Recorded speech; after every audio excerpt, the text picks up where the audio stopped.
Solitude is a big part of my story about reclaiming conversation. And some people say, well, why is that? I mean, solitude, conversation.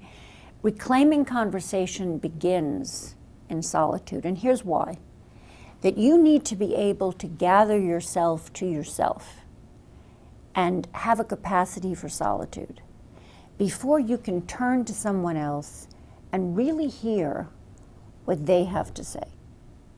Because if not, if you don't have a capacity for solitude, you turn to someone else and you're projecting onto them who you need them to be for you.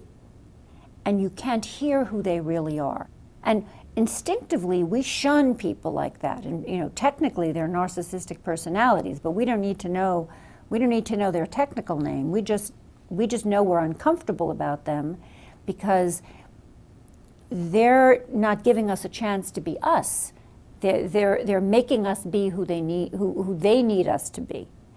And so a capacity for solitude is really the first step in a capacity for relationship.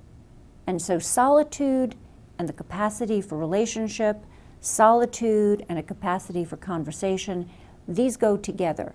Now, solitude is one of the things that constantly going to your phone is taking away from us. There's a study, a dramatic study. I was going to make a bad pun and say a stunning study. I think in Reclaiming Conversation, I actually made this pun unintentionally, and now I feel I sort of have to apologize for it. But where college students are asked to just sit in a chair, the way I'm sitting in a chair, without a book and without a device. And they're told that they're going to be asked to do that for 6 to 15 minutes. And when the study begins, they're asked, do you think you'll want to give yourself electroshocks during this time? And like they say, absolutely not, no. After 6 minutes, they're giving themselves electroshocks rather than sit quietly with their own thoughts.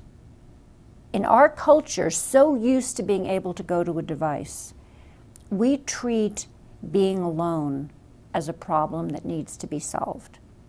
And we want to solve it with technology. And we do solve it with technology. And when people say to me, oh, there's nothing new under the sun, we've always had books, we've always had television, we've always had something, something, something, isn't this just the same old, same old? I say, you know what, no, actually not. We've never had a device that could turn us away from other people just by going like this, and all of a sudden you're in your own private space with a world of other people on your phone. And we've never had a device where you could be taking a walk in the woods and you didn't need to be taking a walk in the woods. And this is a new challenge for us to recognize how much we need solitude and to reclaim it so that we can reclaim conversation.